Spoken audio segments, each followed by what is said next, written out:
नमस्कार, जय हिंद, वंदे मातरम। दोस्तों, कैसे आप सभी? उम्मीद करते हैं कि सभी लोग ठीक होंगे और पल पल की लेटेस्ट अपडेट लगातार चैनल के माध्यम से पहुंच रही होगी। दोस्तों, जैसा कि आप सभी को ज्ञात है कि बीएड और डीएलएड का जो मुद्दा है वो काफ़ी गंभीर हो गया है।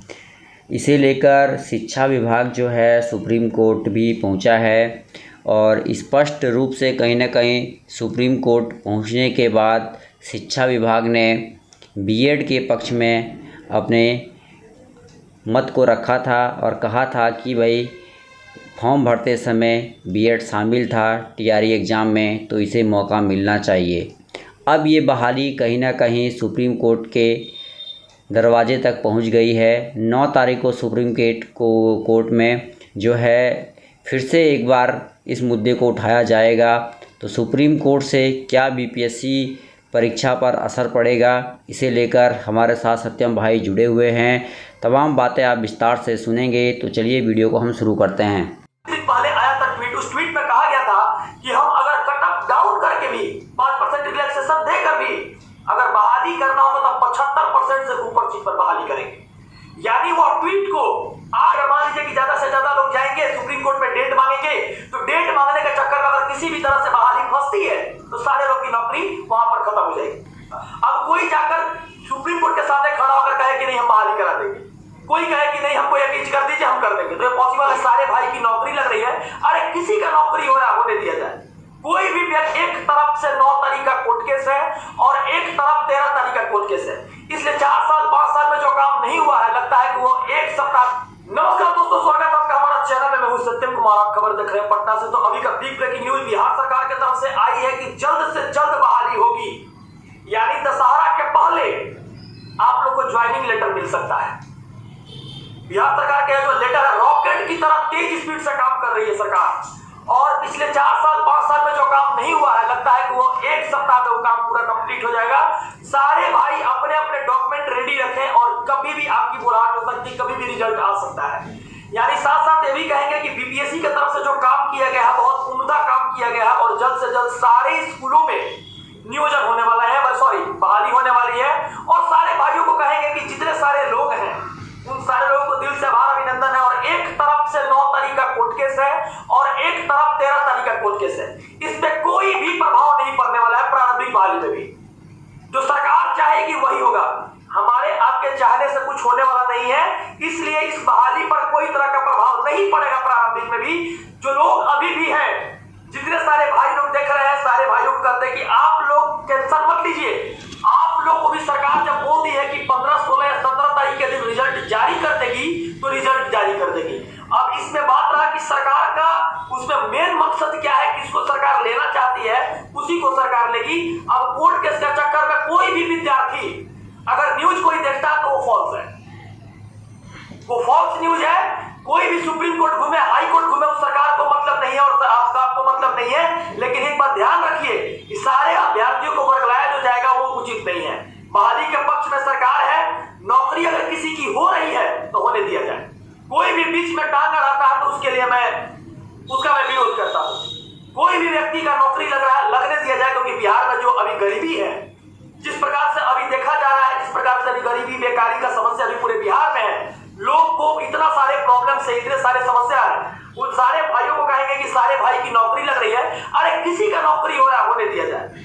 कोई भी व्यक्ति कोर्ट केस के चक्कर में नहीं पड़ेगा, कोई भी व्यक्ति कोर्ट केस में सपोर्ट नहीं करेगा किसी को। आप लोगों को मैं यहां से बता रहा हूं, अटेंशन करा रहा हूं कि कोई भी व्यक्ति इसलिए सपोर्ट नहीं करे क्योंकि गलती से इलेक्शन आ गया और गलती से आचार संहिता लग गया तो बहाली पूर्ण रूप से फंस जाएगी। ये बहाली किसी की नहीं हो पाएगी। और बहुत भाई तो ऐसे हैं जिनका एज क्लैप्स कर रहा है, तो जो लोग स्किल्ड है, जो लोग स्किल्ड माइंडेड है, उनकी नौकरी लगनी चाहिए, चाहे कोई भी वर्ग के लोग हैं, मध्यम वर्गीय है, उच्च वर्गीय है, निम्न वर्गीय, कोई भी लोग हैं, उनकी नौकरी लगनी चाहिए। और नौकरी ही सबसे बड़ा खुशी है हर इंसान के लिए। तो मेरा एक मकसद है कि जो लोग अभी क्वालिफाइड है उन लोग की नौकरी लगनी चाहिए। जैसे मान लीजिए कि मैं एसटेट क्वालिफाइड किया, तो मेरी भी नौकरी तभी ना होगी जब ये बहाली कंप्लीट हो जाएगी। तो ये बहाली कंप्लीट हो जाएगी तभी मेरी नौकरी लगेगी। तो जो लोग अभी देख रहे हैं, सारे भाइयों से मैं रिक्वेस्ट करता हूं, किसी भी कोर्ट केस का कोई सपोर्ट मत कीजिए। सरकार जिस तरह से चाहेगी उस तरह से बहाली करवाएगी। अपने स्किल्ड मेंटालिटी के ऊपर भरोसा रखिए और उस मेंटालिटी रोजगार मिलने दीजिए। कोई भी कहीं जाकर, आखिर एक बात बताइए, हम सुप्रीम कोर्ट के सामने चले जाए, हम भी कुछ बात बोले, आप सुप्रीम कोर्ट के सामने चले जाइए, आप भी कुछ बात बोले, इससे बहाली पर कोई असर पड़ने वाला है? इससे बहाली पे कोई असर पड़ने वाला है? क्योंकि सरकार बहाली कराना जब चाहती है, जब सारे लोग रोजगार देकर सारे लोग को सीट भरना चाहती है, अगर मान लीजिए हम बहाली में नहीं है तो हमको वहां पे मान लीजिए नहीं है तो नहीं है, अगला बहाली हम देखेंगे, क्योंकि हम स्किल्ड नहीं थे, उतना पढ़े लिखे नहीं थे, उस बहाली में हम नहीं है। अगर अगला बहाली होगा उसके लिए मेहनत करेंगे, जी जोर लगाएंगे, ताकत लगाएंगे, मेहनत करेंगे। आखिर इंसान कितना दिन तक रोड पर रहे, हम हो या आप हो, कितना दिन तक हम लोग रोड पर रहे, कितना दिन तक हम लोग गार्जियन से, पड़ोसी से, दुनियादारी सब लोग ताना सुनते रहे। इसलिए जो लोग हैं सारे लोगों को कहेंगे कि सारे लोगों को बहाली होने वाली है और सरकार 5% आरक्षण भी देगा, हो सके तो ज्यादा से ज्यादा सीट भरने के लिए सरकार एकदम तैयार है। और सरकार के तरफ से एक बात बता देते हैं कि इलेक्शन का समय में कोई भी डिस्टर्बेंस नहीं चाहती है सरकार, इसलिए इतना ताकत सरकार लगाइए बहाली पे। और देखे होंगे लगातार कि आपको दिन पर दिन हमेशा कभी बीपीएससी की तरफ से लेटर निकल रहा है और कभी शिक्षा विभाग की तरफ से लेटर निकल रहा है, और जो भी लेटर निकल रहा है बहाली के सबक, बहाली के पॉजिटिव निकल रहा है। तो मैं चाहूंगा उन बहनों का, उन भाइयों का जो नौकरी लग रहा है उनको नौकरी लगने दिया जाए और ज्यादा से ज्यादा सीट पर बहाली हो, यानी 100% सीट पर बहाली हो। मेरा प्रतिदिन यही मेरा मकसद रहता है और इसी चलते हम यहां से लेकर वहां तक हम भी भ्रमण करते हैं कि जैसे आप लोग की बहाली होगी वैसे ही बीपीएससी टीआरई 2 आएगी, तो उसमें हम लोग आएंगे तो उसमें हम लोग की बहाली होगी। तो मैटर यह कि पहला कंप्लीट होगा तब ना दूसरा कंप्लीट होगा। अब कोई जाकर सुप्रीम कोर्ट के सामने खड़ा होकर कहे कि नहीं हम बहाली करा देंगे, कोई कहे कि नहीं हमको ये चीज कर दीजिए हम कर देंगे, तो ये पॉसिबल है? जो सरकार चाहेगी, जो सरकार का मन के अंदर की जो बातें होगी वही कंप्लीट होगी, चाहे कोई भी वर्ग हो। कोई भी वर्ग जाता है कोर्ट, उसको सपोर्ट मत कीजिए, नहीं तो बहाली रुक जाएगा। जिसका नौकरी लग रहा है उसको लगने दीजिए, जो भी आएगा इस फील्ड में, जो भी कटअप के अंदर आएगा उसकी नौकरी लगेगी। क्लियर बात है? हम यही चाहते हैं कि बस कैसे भी सुप्रीम कोर्ट डेट नहीं लेके, कैसे भी अगर मान लीजिए कि ज्यादा से ज्यादा लोग जाएंगे सुप्रीम कोर्ट में डेट मांगेंगे, तो डेट मांगने के चक्कर में अगर किसी भी तरह से बहाली फंसती है तो सारे लोग की नौकरी वहां पर खत्म हो जाएगी। क्योंकि इलेक्शन के बाद इस बहाली का कोई पैसा ही नहीं है, सरकार आपको क्यों पैसा देगी शिक्षा विभाग में? आप देखे होंगे देश की आजादी के लगभग 80 साल बाद भी आज तक पूरे ऐसे देश में बहाली नहीं आई है। अगर आई है, नौकरी मिल रही तो लोगों को करने दिया जाए। जो लोग स्किल्ड है, जो लोग पढ़े लिखे हैं, उनको मौका मिलेगा। 6 to 8 में जो भी भाई हैं, जितने सारे लोग अभी देख रहे हैं पूरे बिहार से, 32,000 सीट पर जो बहाली आने वाली है, उस 32,000 सीट पर आप लोग को भी मौका मिलेगा।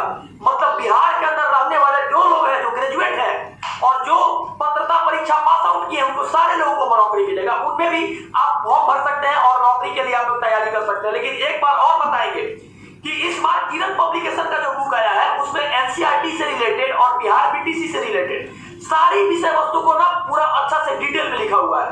यानी इस बार प्रैक्टिस सेट ही नहीं है, उसको पॉइंट में बनाकर लिखा गया है, सामने आप बुक को देख सकते हैं। साथ साथ पढ़ाई कीजिए, सबका नौकरी लगेगा। जो भी आएंगे, जो लोग स्किल्ड होंगे वो आएंगे। मान लीजिए हम स्किल्ड नहीं है, नहीं आएंगे। और जो लोग कोई ओएमआर सीट से गलती हुई है, जो लोग को सिग्नेचर में गलती हुआ है, जो लोग को जो भी गलती हुआ है, पिछला वीडियो में सारा बता दिए, आप लोग वहां से देख सकते हैं। सारी समस्या का समाधान हो चुका है। अब जो बात रहा, कुछ लोग का कहना है कि सर 5% रिलैक्सेशन जो है आप गलत अफवाह न्यूज बता रहे हैं। कुछ लोग का कमेंट देखे थे, तो मैं बता देता हूं कि अतुल प्रसाद सर का ही ट्वीट आया था। आज से लगभग 20-25 दिन पहले आया था ट्वीट। उस ट्वीट में कहा गया था कि हम अगर कटअप डाउन करके भी 5% रिलैक्सेशन देकर भी अगर बहाली करना होगा तो 75% से ऊपर सीट पर बहाली करेंगे। यानी वह ट्वीट को आज भी हम जिंदा रखे हैं और आज भी हमारी मांग है कि पूरे लोगों का बहाली हो जाए। अगर 100% सीट पर बहाली हो जाता है तो बिहार के बहुत सारे लड़के का नौकरी लग जाएगी और आने वाला फेज में जो लोग बहाल हो जाएंगे, अगले फेज में और लोगों की नौकरी मिलेगी। तो जितने सारी समस्या है, सारी समस्या का समाधान एक ही है कि कोर्ट केस को कोई भी वर्ग हो उसको सपोर्ट नहीं करना है। हमको नौकरी करना है, हमको कटअप पे आना है बस। अगर हम हार गए तो नेक्स्ट का इंतजार करेंगे, क्योंकि किसी की भी तो नौकरी लग रही है, किसी का नौकरी लग रही है ना, तो उस नौकरी में हम उसका साथ देंगे।